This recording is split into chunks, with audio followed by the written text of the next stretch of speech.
نحمده ونصلي على رسوله الكريم اما بعد فاعوذ بالله من الشيطان الرجيم بسم الله الرحمن الرحيم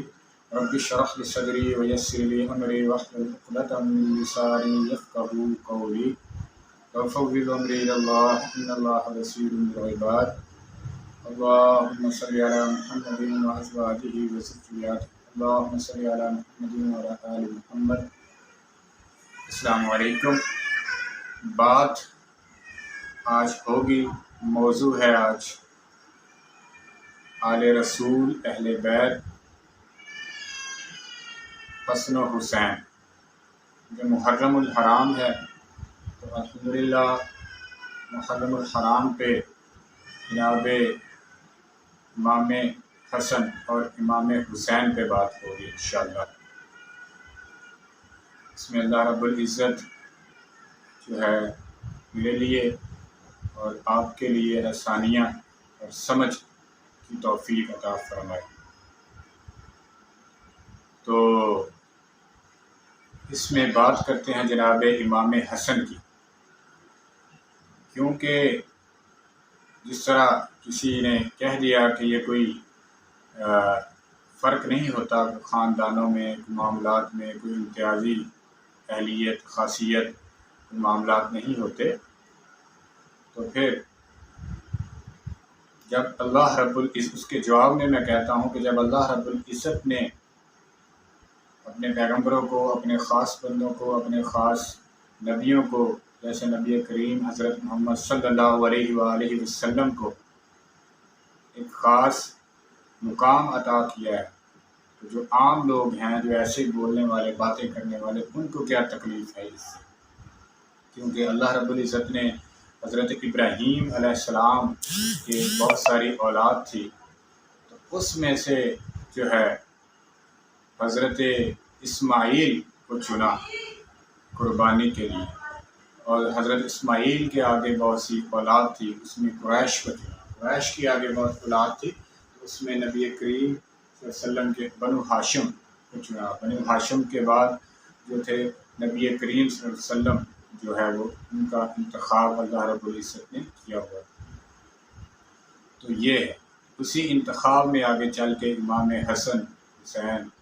وہ ہے. امام حسن پہ جو میں آگے چل کے امام حسین پہ بات ہوگی، سفر پہ ذکر ہوگا، ان کی کیا فکر تھی، کیا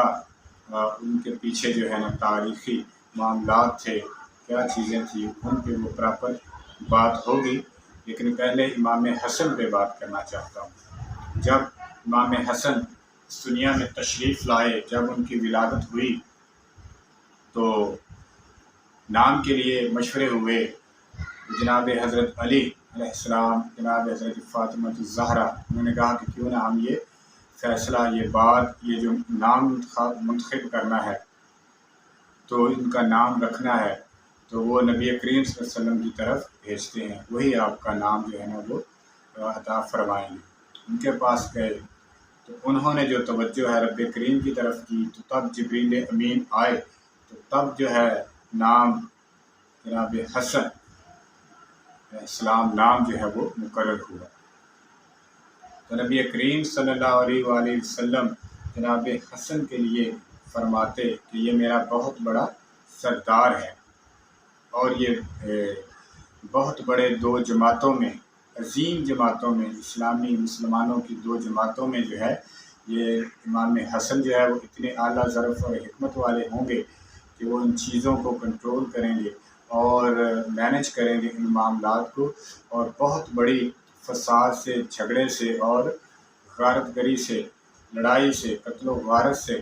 جو ہے وہ اس طرح مسلمانوں کو، اہل اسلام کو، امت مسلمہ کو اس سے محفوظ رکھیں گے، بچائیں گے. تو آپ کی شان آپ دیکھیں، تاریخ دیکھیں، اور شان تو کمال ہے کہ آپ نے کتنا سارا وقت نبی کریم صلی اللہ علیہ وسلم کی صحبت میں انہی کے زیر سایہ گزارا. پھر حضرت علی رضی اللہ تعالیٰ عنہ کے ساتھ آپ نے اتنا وقت گزارا، 37 ایئر. آپ کی عمر جو تھی وہ 47 ایئر تھی، 47 سال کی آپ کی ایج تھی. 47 سال آپ نے جو ہے اس دنیا فانی میں گزارے۔ تو اس میں جو ہے ہم یہ پڑھیں، علماء کو دیکھیں، سنیں، تو ہمیں جو ہے وہ بڑا واضح طور پہ جناب امام حسن کی جو ہے شان عظیمی کا پتہ چلتا ہے کہ وہ کتنے عظیم تھے۔ حضور اکرم صلی اللہ علیہ وسلم نے کس طرح ہم پہ واضح فرمایا۔ تو ایک دفعہ آپ مسجد میں خطبہ دے رہے تھے تو امام حسن آ رہے ہیں تو وہ لگے تھوڑا گرنے، تو آپ نے خطبہ جو ہے اس کو چھوڑا، اس کے لیے بریک کی اور بھاگ کے جو ہے دوڑ کے جناب امام حسن کو پکڑ کے لے کے آ کے اپنی گود میں بٹھایا۔ تو تب سے یہ، ورنہ خطبہ جو تھا وہ ایک ہی دفعہ میں پڑھا جاتا تھا، کھڑے ہوئے اور پڑھ دیا پورے کا پورا، لیکن پھر جو ہے اللہ کریم کی طرف سے یہ جو خطبہ، 2 خطبات ایک طرح سے ہو گیا کہ خطبہ پڑھ کے جس میں بیٹھتا ہے امام، تھوڑا چند لمحے، کچھ منٹ، 1 منٹ جو ہے اس میں رکتا ہے کچھ وقت کے لیے، تو وہ تب سے یہ اللہ رب العزت کو یہ ادا پسند آ گئی تو اس کو مقرر ہی فرما دیا۔ پھر امام حسن آ رہے تھے، پھر ان کو پکڑا، تو بجائے اللہ رب العزت اس پہ کوئی وارننگ دینے کے کہ یہ جو ذکر ہو رہا ہے میرا، اس نے یہ اپنی اولاد کو، اپنے بچوں کو وقت دینا، ان کی اس طرف توجہ دینی، یہ کیا ہے؟ لیکن اللہ رب العزت اس پہ راضی ہوئے، خوش ہوئے۔ جبریل امین آئے اور بتایا گیا کہ اللہ کو آپ کا یہ عمل بہت بہت پسند ہے۔ تو یہ ہیں معاملات جناب امام حسن کے۔ تو اس میں جو ہے پھر جب وقت گزرتا رہا، اس کی آپ سیرہ جب امام حسن کی پڑھیں تو پھر ہمیں پتہ چلتا ہے کہ آپ نے کس طرح زندگی گزاری۔ ایک بندہ جو آتا ہے جنبی آپ کے پاس، وہ آپ کو برا بلا کہتا ہے، گالیاں دیتا ہے، منہ پہ وہ نعوذ باللہ وہ غلط الفاظ بولتا ہے، آپ بڑے آرام سے، خندہ پیشانی سے، مسکراتے ہوئے اور بڑی توجہ سے اس کی باتیں اور جو بھی وہ فضول اور فالتو باتیں آپ کے لیے بولتا ہے تو وہ آپ سنتے ہیں۔ جب وہ کر کے سارا اپنا باتیں کر کے آپ سے جو ہے وہ الٹ پلٹ باتیں کر کے جو بھی اس نے کہنا تھا کر کے تو وہ خاموش ہوا، تو تب پھر آپ نے اس سے کہا کہ آپ کہیں دور سے آئے ہیں، اس کا حال چال پوچھا، اس سے پوچھا آپ کہاں سے آئے ہو، آپ کیا جو حالت ہے وہ کیسی ہے، لگتا ہے آپ بڑے، آپ کو پیاس لگی، آپ کی کیسے ہو، آپ اس کو پورا پوچھا، بجائے اس کے الٹ جو ہے نا وہ ریئیکشن کرنے سے، اس کو اسی طرح کچھ کہنے کے، لڑنے کے لیے، چل کے وہ آپ کے پاس آیا تو آپ جو چاہے اس کے ساتھ کر سکتے تھے، لیکن آپ نے بڑا اچھا اس کے ساتھ سلوک کیا اور اس کو دعوت دی کہ تم میرے پاس آج رکو، آج میرے مہمان بن جاؤ۔ تو اس طرح جو ہے وہ بڑا آپ سے متاثر ہوا اور اس نے معذرت کی اور آپ کے ہاتھ پہ بیعت کی، یعنی کہ آپ نے بڑے حوصلے سے اور ہمت سے اور ٹالرنس سے اس کی باتوں کو برداشت کیا، اور بلکہ اس کی اس سے تربیت بھی ہو گئی، اور ایک بڑا اعلیٰ ظرفی جو ہے وہ آپ نے دکھاتے بھی جو ہونا، کیونکہ نبی کریم صلی اللہ علیہ وسلم کی طرف سے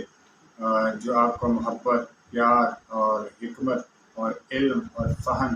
اور جو تربیت ملی ہے، تو اس کا یہی اثر ہو رہا تھا، یہی رپلائی تھا اس کا، ماشاءاللہ۔ تو آج ہماری کیا حالت ہے کہ ہمیں کوئی تھوڑا سا ذرا سا طنز بھی کر دے تو اس کے ریئیکشن میں ہم جو ہے نا اپنی آخری حدوں تک پہنچ جاتے ہیں۔ اس طرح پھر جب جو ہے جناب حضرت علی رضی اللہ تعالیٰ عنہ کی شہادت ہوئی، نماز فجر میں آپ پہ حملہ کیا گیا، عبد الرحمن بن ملجم اس کا نامی جو ہے وہ تھا، آپ کے اس پہ آپ رضی اللہ تعالیٰ عنہ کے بڑے احسانات تھے، بڑا آپ نے اس کا خیال کیا تھا، تو اس نے جو ہے یہ ساری کی حرکت اور حملہ کیا آپ پہ۔ اس کے بعد آپ رضی اللہ تعالیٰ عنہ کی وفات، وصال اور اس دنیا فانی سے رخصت کے بعد جناب حضرت حسن جو ہے وہ مقرر ہوئے خلافت پہ امیر المومنین کے طور پہ، تو پھر آپ نے جو ہے وہ فریضہ سنبھالا، تو 6 ماہ تک آپ نے یہ سلسلہ چلایا اور چلا، لیکن امت دوسری طرف جو تھا امیر معاویہ، حضرت معاویہ رضی اللہ تعالیٰ عنہ، وہ جو تھے اس معاملے میں امیدوار تھے، وہ بھی اپنی سائڈ پہ کہتے ہیں شام میں، تو وہ بھی جو ہے انہوں نے بھی خلافت کا یا ایک امیر ہونے کا دعویٰ کیا ہوا تھا۔ پھر آپ نے کیا کیا کہ آپ نے اپنے جو تھا وہ مشورہ کیا، بتایا، کہا کہ اور اس کو پیغام بھیج دیا معاویہ کو، حضرت معاویہ کو، کہ آپ آئیں تو میں آپ سے بات کرنا چاہتا ہوں، معاہدہ کرنا چاہتا ہوں کہ ہم مل بیٹھ کے کوئی معاملات کریں۔ تو وہ بھی آئے، لیکن آپ نے بیعت نہیں کی، بلکہ آپ نے جو ہے یہ تخت و تاج کو، بادشاہیوں کو، یہ دولتوں کو، یہ بڑے جو ہے عہدوں کو آپ نے لات ماری اور آپ نے اس کو خود سے دور کر دیا۔ اور اس میں بڑی حکمت کے ساتھ آپ نے دو بڑے گروہوں کو، جیسے نبی کریم صلی اللہ علیہ وسلم کی زبان سے فرمان عالی شان ہے کہ آپ نے فرمایا تھا کہ حضرت حسن یہ کام، یہ معاملات کریں گے۔ آپ نے دو بڑے گروہوں میں، دو بڑے مسلمانوں کے، اہل اسلام کے امت مسلمہ جو دو گروہوں میں جو تھی وہ ڈیوائڈ ہوئی تھی، اس کو جو ہے وہ ایک کر دیا۔ وہ بہت ایک ٹف ٹائم، ایک پوزیشن تھی، اس میں جو ہے آپ نے اپنے فہم کے ساتھ تخت و تاج کو چھوڑتے ہوئے، اس سے جان چھڑاتے ہوئے اس کو لات ماری اور جو ہے وہ امیر معاویہ کے ہاتھ میں وہ دے دیا سارے معاملات۔ تو 19 سال جو ہے نا وہ امیر معاویہ جو ہے اس پہ رہے اور انہوں نے حکومت کی۔ یہ تھے جناب ہمارے امام حسن رضی اللہ تعالیٰ عنہ۔ تو ان کی جو ہے وفات وصال اور اس کے دنیا فانی سے رخصت ہونے کا جو معاملہ تھا، تو آپ کی ایک بیوی تھی جس نے آپ کو بڑا ہی زبردست زہر حلاحل دیا تھا۔ پہلے بھی وہ یہ حرکتیں کرتی تھی، لیکن آپ کو اس کا کوئی محفوظ رہے آپ اللہ رب العزت کے فضل سے۔ پھر جو ہے وہ زہر کہتے ہیں کہ اتنا خطرناک، اتنا وہ ڈینجرس تھا کہ کہتے ہیں کہ اگر وہ اس کو سمندر میں، دریا میں، بہت زیادہ پانی میں بھی اس کے چند قطرے ڈالے جائیں تو اس میں جو سارے آبی جانور ہیں، مچھلیاں ہیں، وہ اس سے ہلاک ہو جائیں۔ لیکن اس سے جو ہے پھر آپ اس کا جو ہے وصال ہوا، اس دنیا فانی سے آپ رخصت ہو گئے۔ تو اب ہم آپ کی شان اور آپ کے فضائل، آپ کی جو ہے سیرت بیان کریں تو گھنٹوں کے گھنٹوں اس پہ لگ جائیں، تو میں اس پہ اکتفا کرتا ہوں۔ تو جزاک اللہ، اللہ رب العزت ہم نے آسانیاں پیدا فرمائے اور سمجھ کی توفیق عطا فرمائے۔ جناب حضرت علامہ اقبال جناب امام حسن علیہ السلام کے متعلق اشعار لکھتے ہیں۔ ہاں یکے شمع شبستان حرم، ہاں یکے شمع شبستان حرم، حافظ جمعیت خیر الامم۔ جو کہتے ہیں کہ یہ مفہوم ہے اس کا کہ اس شبستان حرم کا یہ جو پھول ہے، یہ جو شمع ہے، تو وہ جو امت کی جو ہے وہ خیر چاہتے ہیں، امت کا بھلا چاہتے ہیں کہ یہاں کوئی جنگ کی آگ، لڑائی فساد برپا نہ ہو جائے۔ ہاں یکے شمع شبستان حرم، حافظ جمعیت خیر الامم، تاں نشیند آتش پیکار و این، یہ اسی کی تشریح ہے حافظ جمعیت خیر الامم کی۔ تاں نشینت آتش پیکار و این، پشت پازد بسر تاج و نہیں۔ کہ جناب امام حسن جو ہے وہ کیا چاہتے ہیں؟ ایک نبی کریم صلی اللہ علیہ وسلم کے باغ کے ایسی شمع، ایسا پھول ہے اس حرم کے کہ وہ چاہتے ہیں کہ اس امت اہل اسلام، امت مسلمہ میں لڑائی کی کوئی ایسی کوئی آگ، کوئی چنگاری، کوئی فتنہ برپا نہ ہو جائے جس سے بہت زیادہ لوگ جو ہیں وہ قتل ہو جائیں، شہید ہو جائیں، مارے جائیں۔ تو انہوں نے کہا کہ انہوں نے کوئی ان کے ہاتھ پہ بیعت نہیں کی، بلکہ جو ہے وہ ان لڑائیوں جھگڑوں سے حکمت کے ساتھ امت کو بچا کے انہوں نے اس تخت و تاج کو پشت پازد بسر تاج و نہیں، کہ اس نے تخت و تاج کو جو ہے وہ لات ماری ہے۔ یہ ہے معاملات۔ جناب علامہ اقبال نے اس میں کس طرح جامع طور پہ ان دو اشعار میں ہی اس چیز کو کلیئر کر دیا۔ جزاک اللہ۔